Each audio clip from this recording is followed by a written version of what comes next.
Commander Zex Kalar stood on the bridge of his scout ship, watching the blue and green planet grow larger on the main screen. The third planet from this star looked perfect for conquest. His sensors showed a single species that had barely reached their own moon. Easy prey. "Sir, we're detecting primitive radio signals," reported his communications officer. "They call themselves humans." Zex Kalar smiled, showing rows of sharp teeth. The Galactic Empire had been expanding for 3,000 years. They had conquered over 200 species. These humans would be number 201. "Any signs of space military?" he asked. "Some small craft near their moon and outer planets. Nothing that looks dangerous." The commander nodded. Standard procedure required testing the local defenses before calling in the main fleet. His 3 scout ships would easily handle whatever these humans could throw at them. As they passed the giant gas planet the humans called Jupiter, alarms started blaring. Ships were coming toward them fast.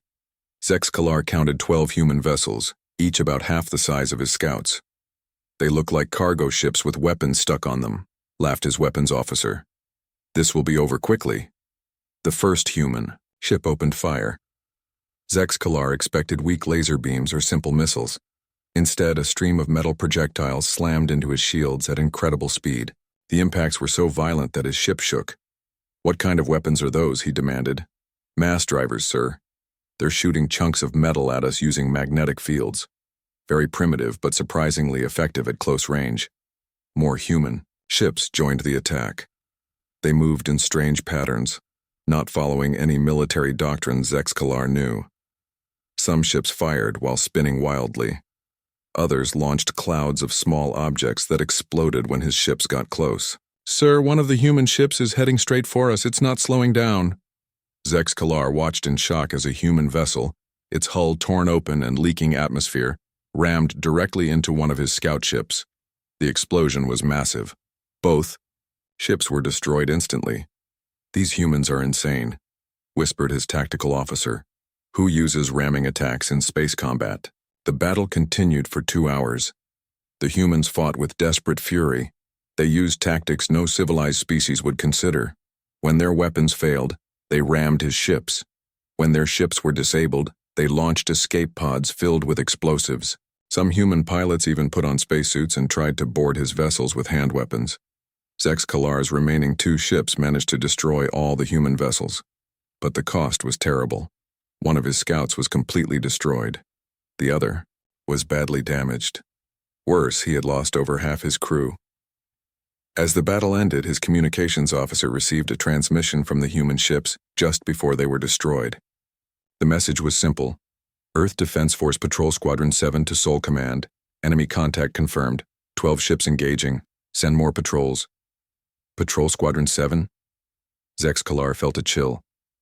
This was just a patrol? His intelligence officer was already analyzing the wreckage. "Sir, these ships are definitely not their best military vessels. The construction is rough, like they were built quickly. And look at this." He showed data on his screen. Most of the human weapons were civilian, mining equipment modified for combat. Zex Kalar stared at the numbers. If this was just a patrol using mining tools, what would their real military be like?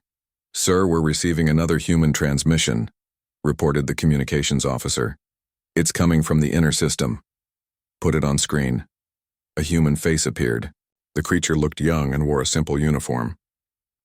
"Unknown vessels, this is Lieutenant Sarah Chen of Earth Defense Command. Our patrol squadron reported your attack. You have 30 minutes to leave our system or face military response." "Military response?" Zex Kalar laughed, though he felt nervous. "We just destroyed your patrol squadron." The human female smiled, coldly. "That was a training patrol, alien. They were new recruits on their first mission. If you want to see our actual military, please stay where you are." The transmission ended. Zex Kalar looked around his bridge. His crew seemed as worried as he felt. "Sir, what are your orders?" asked his navigator. Zex Kalar thought about the battle. 12 human ships with mining equipment had nearly destroyed his 3 advanced scout vessels.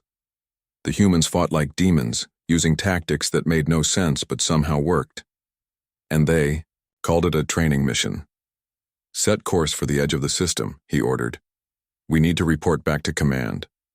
As his damaged ships limped away from the human system, Zex Kalar began writing his report.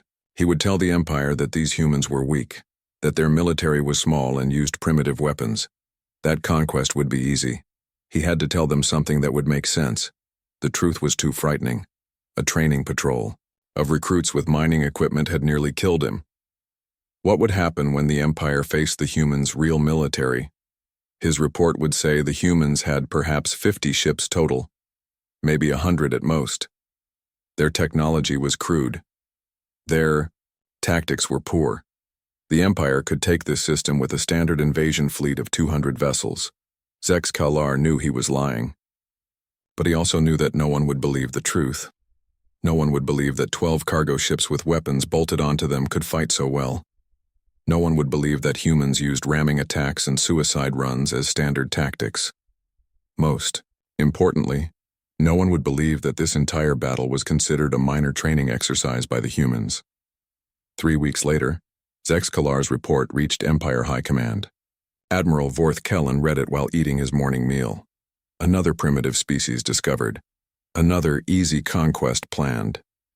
Deploy Invasion Fleet Gamma, he ordered his aide.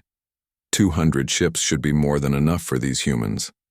Admiral Vorth Kellen had no way of knowing that his invasion fleet was about to encounter something the Empire had never faced before.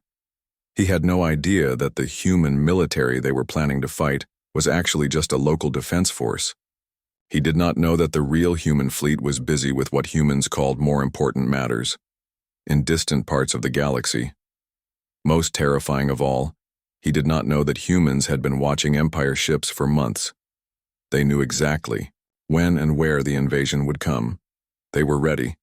The human defense coordinator looked at the intelligence report about the coming Empire invasion. 200 ships, the same number Earth Defense Command used for training exercises. Should we call back some of the expeditionary fleets? Asked his aide. The coordinator shook his head. No need to bother them. The local defense grid can handle this. It will be good practice for the new recruits. He had no idea that his decision would change the course of galactic history. The Empire was about to learn that what they thought was humanity's full military strength was actually just the beginning. Admiral Vorth Kellen felt confident as his invasion fleet dropped out of hyperspace at the edge of the human solar system. 200 of the Empire's finest warships spread out in perfect formation. This would be quick and clean. Begin long-range scans, he ordered. Let's see what these primitives have waiting for us. His sensor officer worked for several minutes, then looked up with confusion. Sir, I'm reading massive energy signatures throughout the system, much more than we expected. Impossible. The scout report said they had only a few dozen ships. Sir, I think the scout report was wrong. Admiral Vorth Kellen walked to the sensor station and looked at the readings himself. His blood ran cold. The display showed hundreds of energy signatures scattered across the human system. Large ones near the planets, smaller ones hiding in asteroid fields. Some signatures were so big they had to be space stations. This can't be right, he muttered. Run the scans again. The second scan showed the same results. Then the third. Each time, the computers found more human installations, hidden bases, camouflaged weapons platforms, ships that had been invisible until they powered up their engines. Admiral, called his communications officer. We're receiving a transmission from the humans. A human appeared on the main screen. This one was older than the female from the scout encounter. He wore a uniform with many decorations. Behind him, Admiral Vorth Kellen could see what looked like a massive command center. I am Admiral Chen Wei of Earth Defense Command, the human said. You are entering human space without permission. State your business or leave immediately. Admiral Vorth Kellen straightened up. I am Admiral Vorth Kellen of the Galactic Empire. Your system is now under Imperial control. Surrender and your species will be spared. The human admiral smiled. It was not a pleasant smile. I'm afraid that's not going to happen. You have one chance to withdraw. Take it. You cannot threaten us. We have 200 warships. Yes, we counted them. Is that all? The transmission ended. Admiral Vorth Kellen stared at the blank screen. The human had seemed completely unconcerned about facing the might of the Empire. "Sir, new contacts appearing on sensors," reported his tactical officer. "Multiple ships emerging from the outer planets." The display filled with red dots. Each dot represented a human warship. Admiral Vorth Kellen counted 50, then 100, then stopped counting. Ships kept appearing from behind moons and planets. Others seemed to materialize out of empty space. "How many?" he asked quietly. "Still counting, sir. At least 300 so far. Maybe more." Admiral Vorth Kellen watched in growing horror as more ships appeared. These were not the crude vessels his scouts had described. These ships were sleek and powerful. Some were larger than his flagship. "Sir, the human ships are moving into attack formation. All ships, defensive positions. Prepare for battle." The human fleet moved with perfect coordination. They formed complex patterns that Admiral Vorth Kellen had never seen before. Some ships stayed far away, clearly long-range support vessels. Others moved in close, ready for direct combat. The first volley from the human fleet was devastating. Beams of energy and streams of projectiles struck the Empire formation. Admiral Vorth Kellen's shields held, but barely. "Return fire, all weapons!" The Empire fleet opened up with everything they had. Plasma cannons and particle beams lit up space. Several human ships were hit and damaged, but for every human ship that fell back, 2 more took its place. "Sir, more human ships approaching from the asteroid belt." Admiral Vorth Kellen looked at his tactical display. The human reinforcements were not ships he had seen before. These vessels were different, heavier, more dangerous looking. "Admiral, we're receiving a tight beam transmission," his communications officer reported. "From the humans?" "No, sir. From one of our deep space reconnaissance probes. The one we left, at the edge of the system." Admiral Vorth Kellen took the message. His hands shook as he read it. The probe had detected more human ships, a lot more. They were coming from outside the system. The probe counted at least 500 additional vessels before it was destroyed. 800 human ships," he whispered. "How is this possible?" The battle raged for hours. The humans fought with tactics that made no sense to Admiral Vorth Kellen. They used coordinated swarm attacks. They employed strange weapons that seemed to bend energy in impossible ways. Some human ships could apparently become invisible to his sensors. Worst of all, the humans seemed to have unlimited ammunition. His own ships were running low on plasma charges and missile stocks. But the human weapons never stopped firing. "Sir, Captain Yex Morris reports his ship is critically damaged," called his aide. "Tell him to withdraw behind the main line." "Sir, he can't. The humans have surrounded his ship. They're demanding surrender." Admiral Vorth Kellen made a decision that would have been unthinkable at the start of the battle. Tell him to surrender. Save his crew. More Empire ships began, falling back or surrendering. The humans accepted surrenders quickly and efficiently. They even sent medical ships to help damaged Empire vessels. It was humiliating. After 12 hours of fighting, Admiral Vorth Kellen had lost 60 ships. The humans had lost maybe 20. Even worse, human reinforcements kept arriving. Fresh ships to replace the damaged ones. "Admiral, we're receiving another transmission from Earth Defense Command." Admiral Chen Wei appeared on screen again. He looked completely calm, as if he had not just been fighting a major space battle. "Admiral Vorth Kellen, this has gone on long enough. I'm prepared to accept your surrender now. We still have 140 ships. Yes, and we have over 1,000, with more arriving every hour. Look at your tactical display." Admiral Vorth Kellen looked. The human was right. The number of red dots had grown massively. His remaining ships were completely surrounded. "This is impossible. The scout report said you had no real military." Admiral Chen Wei laughed. "Your scout fought a training patrol. New recruits and old ships. Did you really think that was our entire military? But where did all these ships come from? The outer system defense platforms, local patrol squadrons, system militia, the asteroid mining fleet with military retrofits. Oh, and a few ships from the Solar Defense Corps that happened to be in the area." Admiral Vorth Kellen felt sick. "Solar Defense Corps? Our local defense force. They're responsible for protecting just this one star system. Most of our military is deployed elsewhere, fighting more serious threats. More serious threats? The hegemony war in the Vega sector, the Confederation conflict in Centauri space, the pirate suppression campaign in the Outer Rim. Important battles. Admiral Vorth Kellen realized the horrible truth. This massive fleet that had defeated his invasion force was just local security. The humans had not even bothered to call in their real military. "What do you want?" he asked. "Simple. Withdraw your ships from human space. Return to your empire. Tell them that Earth is under the protection of the Human Defense Alliance. Any future attacks will be met with appropriate force." "And if we refuse?" Admiral Chen Wei's smile disappeared. "Then I call in the real fleet. Trust me, Admiral, you don't want to fight the real fleet." 3 days later, what remained of Admiral Vorth Kellen's invasion force limped back to Empire space. He had lost 60 ships and over 30,000 crew members.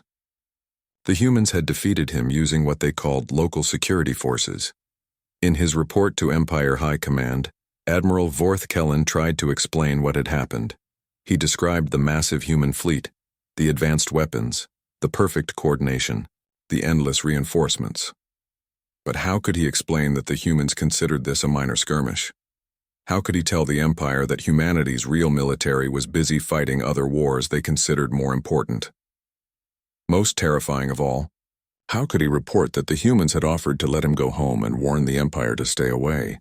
They were so confident in their strength that they wanted the Empire to know about it. Admiral Vorth Kellen finished his report and sent it to High Command. Then he sat back and waited. He knew what would happen next. The Empire would demand explanations. They would want to know how a local defense force had defeated a full invasion fleet. But Admiral Vorth Kellen also knew something else. The Empire would want revenge.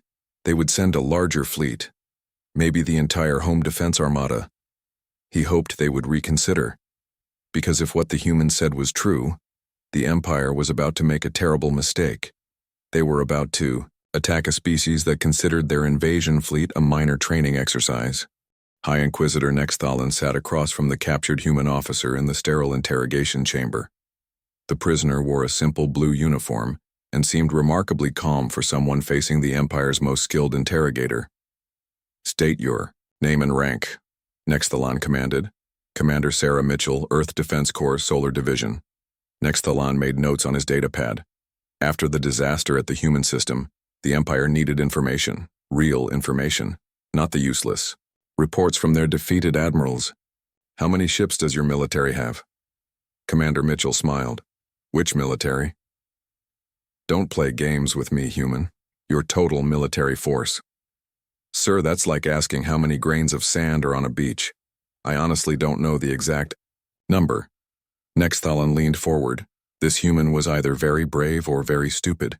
"Admiral Vorth Kellen reported over 1,000 ships in your system alone. Is that your full fleet?" Commander Mitchell laughed.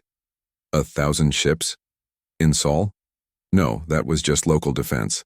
Maybe half the system garrison at most. Half? You mean there were more ships you didn't use? Of course, we don't empty our defensive positions just because a few Empire ships show up. What if pirates attacked while we were busy with you? Nexthalan felt a chill. The humans had defeated a full Empire invasion fleet using half their local defenses. They had been holding back. Where are your main fleets then? Well, the 3rd Expeditionary Fleet is in the Kepler sector, fighting the hegemony. The 7th Fleet is deployed against the Centauri Confederation. The 12th and 15th Fleets are handling the Outer Rim pacification campaign. Nexthalan wrote quickly. Multiple fleets, multiple wars. How many expeditionary fleets do you have? Active? Probably around 20, maybe 25. Some are just finishing up campaigns and rotating back for refit. 25 fleets, each as large as what we faced? Commander Mitchell shook her head. Oh no, the expeditionary fleets are much larger. They have to be. They're operating far from home, fighting major campaigns. The Solar Defense Corps is just for protecting Earth and the inner colonies. Nexthalan stopped writing. His hands were shaking. Inner colonies. The original human settlements, Earth, Mars, Luna, The Jupiter moons, Saturn system, the core worlds. How many colonies do you have? Total? Active settlements? Commander Mitchell thought for a moment. Maybe 3,000 inhabited systems? Could be more. I'm not in the colonial administration, so I don't have exact numbers. The data pad fell from Nexthalen's hands. 3,000 systems. The entire Galactic Empire controlled only 800 systems, and this human was talking about 3,000 like it was no big deal. That's impossible. Our long-range surveys show no signs of such a massive civilization. Well, sure. Most human space is pretty far from Empire territory. We've been expanding in the opposite direction for the last few centuries. Different spiral arm of the galaxy. Commander, Mitchell spoke as if she was discussing the weather. Nexthalen realized that humans had been spacefaring much longer than the Empire had believed. Much longer, and in directions they had never explored. Why didn't your scouts report this? He asked, What scouts? Until you attacked Sol, we'd never encountered the Empire before. We knew about you from other species, but you were way out on the edge of our territory. Not really worth paying attention to. Other species told you about us? The Altarians, the Centaurans, the Vegan Trade Federation. They mentioned you controlled some systems in the Outer Rim. Small empire, they said. Aggressive but not very advanced. Nexthalen felt sick. The empire that considered itself the dominant force in the galaxy was dismissed by humans as a small, backward civilization. Show me, he demanded. Show me your territory. Commander Mitchell shrugged. I don't have detailed star charts, but I can give you the basics. She began describing human space. Core worlds around Earth. Industrial systems in the inner colonies. Resource extraction operations in the outer territories. Military bases scattered throughout human space. Research stations exploring unknown regions. As she talked, Nexthalen began to understand the scope of human civilization. It was massive. The Empire wasn't just outmatched in military terms. They were dealing with a civilization 10 times larger than their own. How long have humans been in space? He asked. Active interstellar colonization? About 600 years. We've been FTL capable for over 700 years. The Empire had achieved faster-than-light travel only 400 years ago. Humans had a 3-century head start. That explained their technology advantage and the size of their territory. Why did you hold back during the battle? Nexthalen asked. You could have destroyed our entire fleet. Standard procedure. When facing an unknown enemy, you use minimum necessary force. No point in revealing your full capabilities unless you have to. Minimum necessary force. Right. Earth Defense Command estimated that local forces could handle your invasion fleet without outside help. So they didn't call for reinforcements. Nexthalen realized something terrible. The humans had analyzed the Empire invasion force and decided it wasn't worth taking seriously. They had treated it like a training exercise. What would happen if the Empire sent a larger fleet? Commander Mitchell considered this. How much larger? Our entire home defense armada, 5,000 ships. 5,000? She seemed genuinely surprised. That would definitely get Command's attention. They'd probably recall one of the expeditionary fleets to deal with it. One fleet could handle 5,000 Empire ships? Oh, sure. An expeditionary fleet has around 15,000 ships plus support vessels. More than enough to handle your armada. Nexthalen stared at her. The Empire's most powerful military force would require one human fleet to defeat. And the humans had 25 such fleets. Why are you telling me this? He asked. Because you asked. And because Command wants the Empire to understand the situation. We don't want unnecessary wars. What does Command want? Peace. Trade agreements. Maybe some technology exchange. Humans prefer cooperation to conquest. Nexthalen laughed bitterly. You could conquer us easily. Why would you want cooperation? Conquest is expensive, cooperation is profitable. Besides, managing conquered territory is a pain. We've got enough to worry about with our own expansion and the ongoing wars. Ongoing wars? The hegemony conflict has been running for 30 years. The Confederation War is newer, maybe 10 years.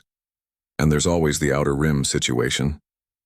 Commander Mitchell spoke about wars that had lasted decades, conflicts involving thousands of ships and entire sectors of space.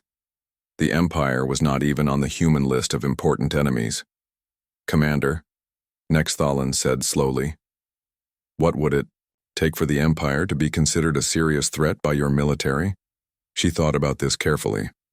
Honestly, you'd need to attack multiple human systems simultaneously, maybe threaten one of the core worlds. Even then, Command would probably just assign it to a regional defense force. Not a full expeditionary fleet? No, those are for major campaigns.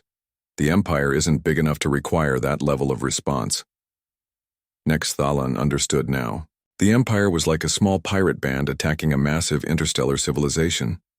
The humans could crush them without effort, but they didn't see the point. What will happen when I report this to the Empire?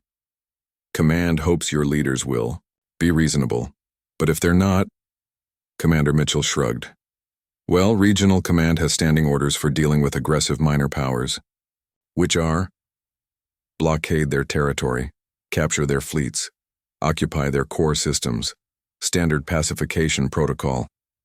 She said it so casually. The complete destruction of the Empire was just a standard procedure to these humans. Nexthalan finished his interrogation and returned to his quarters. He had to write a report that no one would believe. The Empire faced an enemy so vast that their entire civilization was barely worth noticing. Worse, the humans didn't even consider them a real threat. They were willing to let the Empire exist as long as they behaved themselves. It was humiliating. But Nexthalan also realized it was a chance for survival. If the Empire could swallow its pride and accept human terms, they might live through this. If they continued to fight, they would be crushed like insects. He began writing his report, knowing that every word might determine the fate of his entire species. The Empire had two choices: accept that they were a minor power in a galaxy dominated by humans, or face extinction. The choice should have been obvious. But Nexthalan knew the Empire's leaders. Pride and arrogance had brought them this far. The same pride and arrogance might destroy them all. Agent Kexviran had spent 3 months infiltrating human space, and what he found terrified him more each day. The Empire's top spy moved through human territory using forged documents, observing their civilization from the inside. His first stop was a system called New Pittsburgh, supposedly a minor industrial world. What he found challenged everything the Empire believed about human capabilities. The entire system was a factory, not just the planets, but the moons, asteroids, and even specially built space stations. Ships moved in constant streams between massive construction facilities. Kexviran counted 17 orbital shipyards around the main planet alone. At a spaceport bar, he listened to human workers complain about production quotas. "Third shift is behind again," grumbled a human engineer. "We're only building 40 destroyers per day instead of 50. Kexviran nearly choked on his drink. 40 destroyers per day from one facility. The Empire's largest shipyard could build maybe 2 destroyers per month. "What about the Dreadnought line?" asked another worker. "On schedule. We'll finish the current batch of 12 by next week. Then we start on the new order from 5th Fleet. 12 dreadnoughts. Ships larger than anything in the Empire fleet. Built like regular products on an assembly line." Kexviran accessed the public record system, pretending to be a job seeker. The employment database listed over 300 shipyards in human space, each one producing warships at rates that seemed impossible. But the shipyards were not the most frightening discovery. That came when Kexviran visited what humans called a recruitment center. The facility was enormous. Thousands of humans moved through processing areas. Kexviran observed from a public viewing area as new soldiers were sorted and assigned. "Batch 47 Alpha ready for transport to training," announced a human officer. "Destination, Rigel Combat Academy." Kexviran watched as 10,000 humans marched onto transport ships. All young, all eager to fight. A human clerk noticed his interest. "First time seeing a recruitment center?" she asked. "Yes. How many people do you process here?" "This facility? About 50,000 per week, but we're one of the smaller centers." Kexviran did quick math. 50,000 soldiers per week from a small recruitment center. If humans had hundreds of such facilities, they were training millions of new soldiers every year. Where do they all go? He asked. Wherever they're needed. The Hegemony War is taking a lot of fresh troops. The Centauri campaign needs specialists, and there's always demand for Outer Rim peacekeeping forces. The clerk spoke as if massive wars were routine business. Kex Viran realized that humans were fighting multiple major conflicts simultaneously and treating it like normal industrial activity. His next stop was more terrifying. A world called Genesis Prime, listed in the database as a population center. Kex Viran expected a normal colony world with maybe a few million inhabitants. The planet held over 8 billion humans. Not only that, but it was one of dozens of such worlds. The human population was measured in trillions, not billions. They had more people than the Empire had ever imagined possible. In a public library, Kex Viran accessed historical records. He learned that humans had been using advanced genetic engineering for centuries. They could grow new populations quickly when needed. Some worlds specialized in producing specific types of humans for different roles. "Excuse me," he asked a librarian. "How many people live in human space?" "Current population? Around 4 trillion, I think. Maybe 4.5. The census data is always a few years behind." Kex Viran felt faint. 4 trillion humans. The entire empire had a population of perhaps 50 billion across all species. But the worst discovery came when he visited a research station in the Vega sector. The facility was working on something called strategic manufacturing. Kex Viran posed as a maintenance worker and observed their experiments. Human scientists were testing machines that could build other machines. Automated factories that required no human workers. Self-replicating construction systems. In the cafeteria, he overheard 2 researchers discussing their project. "The new replicator design can produce a fully equipped battleship in 72 hours, said one scientist. "From raw materials to combat ready, everything. Hull, weapons, engines, even basic AI crew if needed.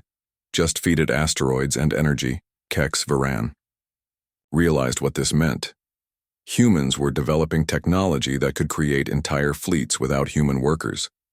They could turn any star system into a massive military production center within months. The research station also contained historical archives about human warfare. Kex Viran accessed files about something called the Sigma Rebellion. 200 years ago, an entire sector of human space had revolted against the central government. The rebellion involved over 1,000 star systems and lasted 15 years. The human government had crushed it using less than 10% of their total military. The casualty figures were staggering. Over 1 billion human soldiers had died in the conflict. But the files treated it as a minor internal dispute. A footnote in human history. Kex Viran found similar records for dozens of other conflicts. Humans had been fighting massive wars for centuries, each one larger than anything the Empire had ever experienced. And they had won them all. In the Outer Rim, Kex Viran discovered human expansion in action. Entire fleets moved through unexplored space, establishing new colonies and building infrastructure. The humans were still growing, still expanding into new territory. He watched a human admiral discuss colonization plans with his staff. Survey Fleet 12 has identified 47 habitable systems in the next sector, the admiral reported. Colonization Fleet 8 can begin settlement operations within 6 months. "What about hostile aliens?" asked an aide. "Standard protocol. Diplomatic contact first. If they're reasonable, we offer trade agreements and non-interference treaties. If they're aggressive," the admiral shrugged. "Pacification Fleet 6 is standing by." Kex Viran realized that humans encountered new alien species regularly. Most accepted human terms peacefully. Those that fought were quickly defeated. The Empire was just another minor obstacle in humanity's continued expansion. The final piece of the puzzle came when Kex Viran accessed military deployment records. He used his spy training to break into a low-security database and download fleet assignments. The numbers were beyond belief. Humans had over 300 active fleets. Each fleet contained thousands of ships. The total human military was larger than the entire population of the Empire. But most terrifying was how casually they were deployed. Fleets moved between sectors like the Empire moved single ships. Massive military operations were planned and executed as routine logistics exercises. Kex Viran found records of something called the Iron Campaign. Humans had conquered an entire alien confederation in 18 months. The enemy had controlled over 200 star systems and possessed advanced technology. Humans had crushed them using 12 fleets and considered it a minor regional operation. As Kex Viran prepared to return to Empire space, he realized the true scope of what they faced. Humans were not just militarily superior. They were an entirely different order of civilization. The Empire measured success in star systems conquered. Humans measured it in galactic sectors pacified. The Empire celebrated victories against single alien species. Humans fought multiple species simultaneously across thousands of light years. Most importantly, humans were still growing, still expanding, still building more ships and training more soldiers. They were not a stable civilization defending territory. They were an active force reshaping the galaxy. Kex Viran's report would tell the Empire that they faced something unprecedented. A civilization so vast and powerful that their entire species was barely worth noticing. An industrial machine that could outproduce them 1,000 to 1. A military that treated galactic conquest as routine business. The Empire had two options: become a small part of the human sphere of influence, or be eliminated as an obstacle to human expansion. There was no third choice. As his ship crossed back into Empire space, Kex Viran wondered if his report would even be believed. The truth was so overwhelming that it seemed like fantasy. But every detail had been verified, every number confirmed. The Empire was about to learn that they lived in a galaxy dominated by humans. Everything else was just details. Emperor Dex Thorin sat at the head of the massive conference table in the Imperial Palace. Around him sat the Empire's highest officials, generals, and admirals. They were here to meet with human diplomats for the first time. The reports from their spies and interrogators had been impossible to believe. Humans with trillions of citizens, hundreds of fleets, and industrial capacity beyond imagination. Surely these reports were exaggerated. "Your Imperial Majesty," announced the protocol officer, "the human delegation has arrived." The humans entered the chamber with casual confidence. 3 individuals in simple dark blue uniforms. No guards, no ceremony, no obvious weapons. They looked around the ornate throne room with polite interest. "I am Ambassador Elena Rodriguez," said the lead human.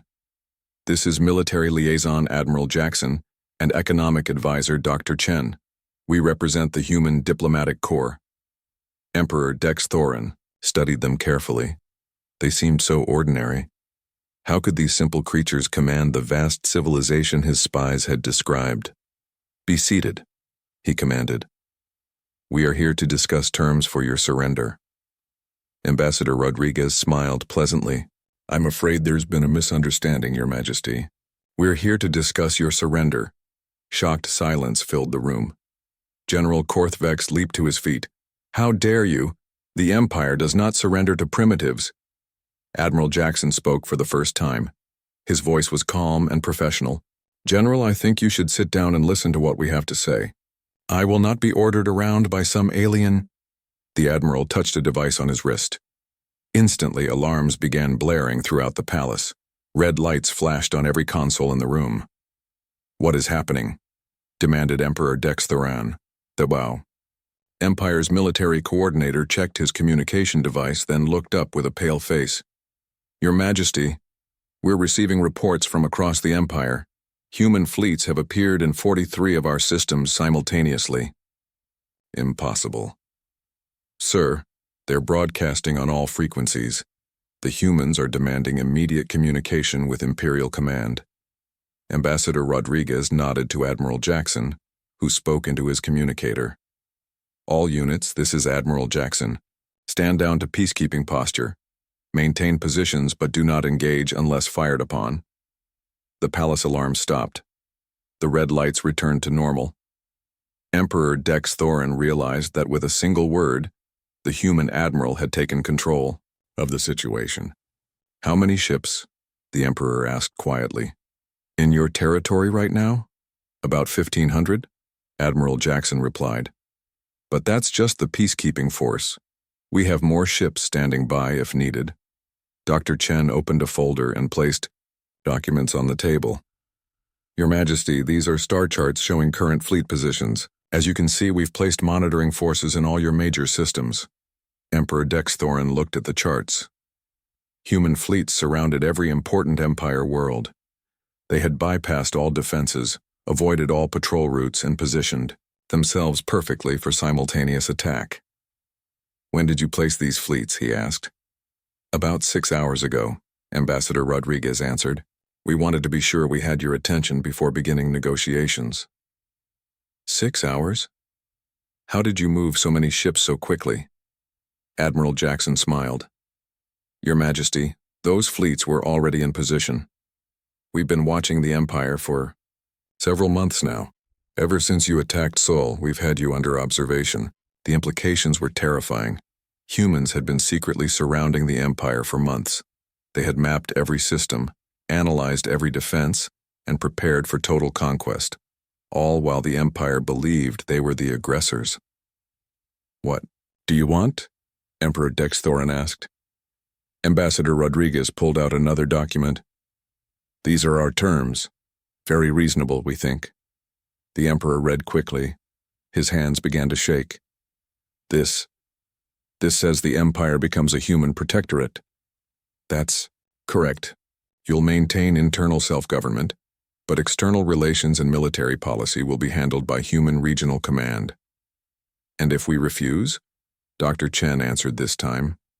Then we implement Standard Pacification Protocol 7. Complete military occupation, dissolution of your government, and direct human administration of all Empire worlds. You would destroy our entire civilization? Oh no, Ambassador Rodriguez said quickly. We don't destroy civilizations. That's wasteful. We would simply reorganize your territory as the former Empire sector under human control.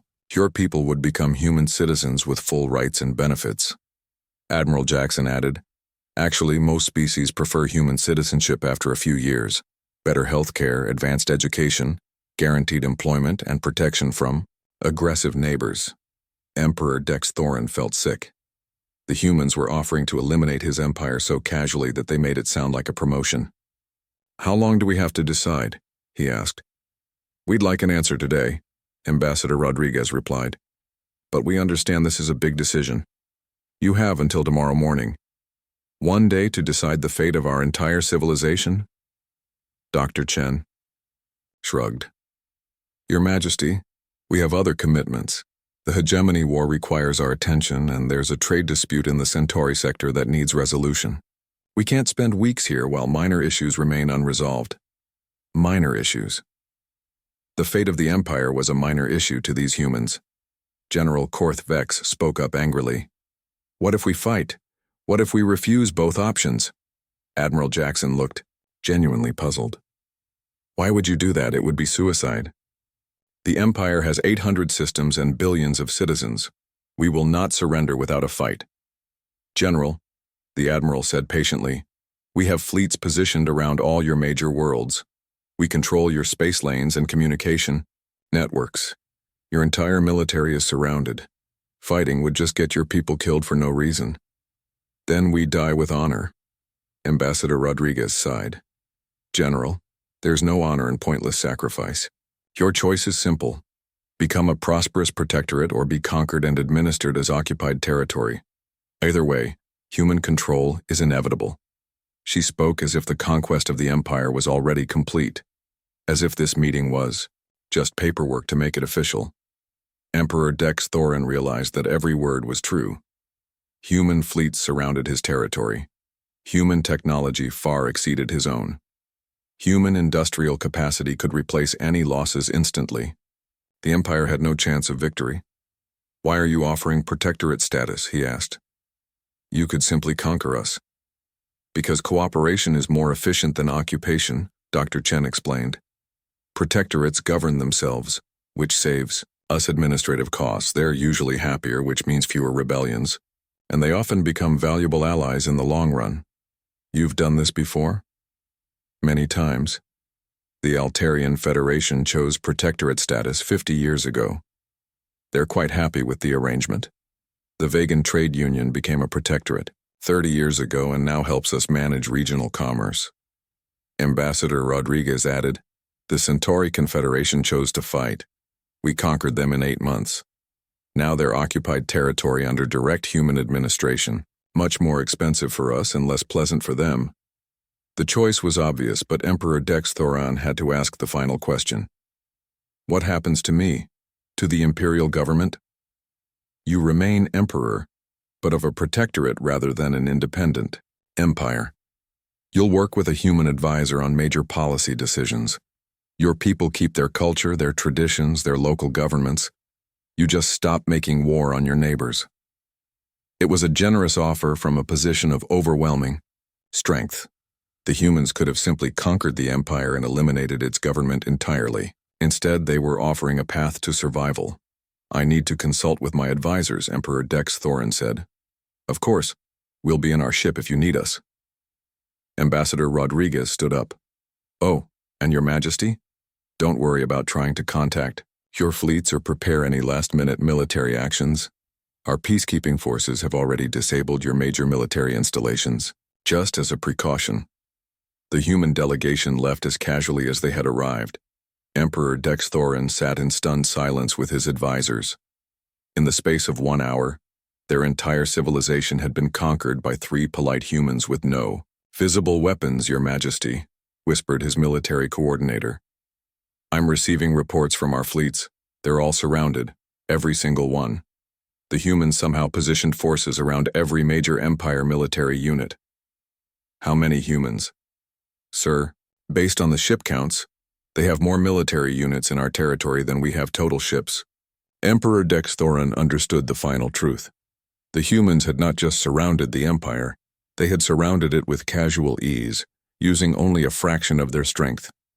The peacekeeping force that had conquered them in hours was probably considered a minor deployment by human standards. The next morning, Emperor Dex Thoran signed the Protectorate Agreement. The empire ceased to exist as an independent power, but its people lived, its culture survived, and its worlds prospered under human protection.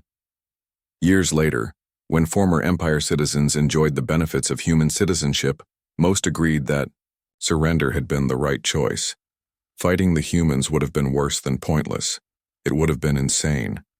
The galaxy belonged to humanity. Everything else was just a matter of paperwork.